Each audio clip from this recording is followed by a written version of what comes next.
Улуттук коопсуздук мамлекеттик комитетинин мурдагы башчысы Сегизбаев жазык кодексинин 320-беренеси, башкача айтканда, кызмат абалынын кыянаттуу пайдалануу фактысы менен катталган сотко чейинки өндүрүш ишинин алкагында башкы прокуратура тарабынан үстүбүздөгү жылдын 25-январында кармалган.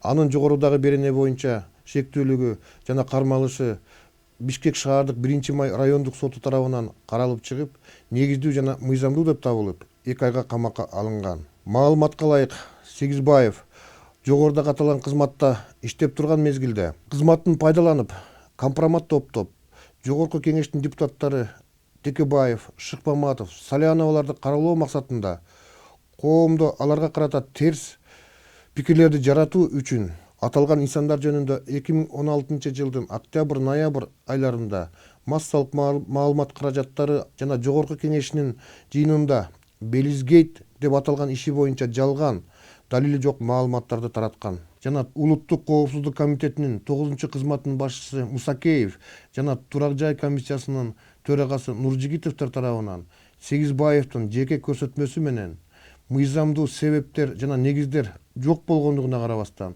прапорщик Жумагуловго жогорудагы турак жайдан 3 бөлмөлүү батир мыйзамсыз берилгендиги аныкталган. Ошондой эле улуттук коопсуздук кызматкерлери Базакечев, Жаманаков жана Жумагуловдорду энчилик курал менен мыйзамсыз ыйланышканы боюнча сотко чейинки териштирүүдө да Сегизбаев шек саналууда.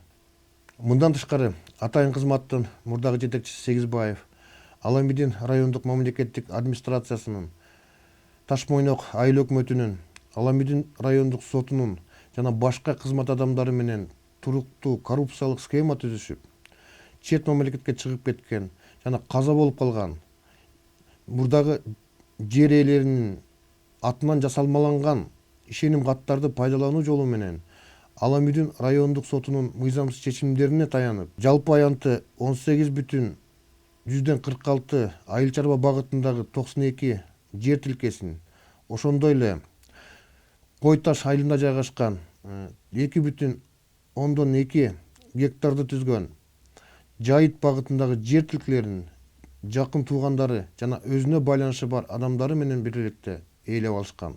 Ээлеп кетүүчү жагдай жогорудагы жер тилкелердин айрымдары боюнча соттук кароолор кыска убакыт аралыгында жыйынтыкталып чечилген. Сотко чейинки териштирүүдө жогорудагы жерлер боюнча жер салыктары төлөнбөгөндүгү жана анын жакын туугандарына катталган жайыт жерлеринде уруксат кагаздары жок, капиталдык курулуштар жүргүзүлгөндүгү аныкталган. Дагы бир факт. Атайын кызматтын айрым жетекчилери 2017 жылы бюджеттик каражаттардын эсебинен чет өлкөгө негизсиз, конкреттүү, максатсыз жана тапшырмасыз иш сапарга чыккандыгы аныкталган. Бул дагы Сегизбаевдин буйруктарынын негизинде болгону такталды. Азыркы учурда мамлекетке келтирген зыяндын өлчөмү такталууда. Жогорудагылардан сырткары дагы бир сотко чейинки өндүрүш иши жашыруун грифи менен жүргүзүлүүдө.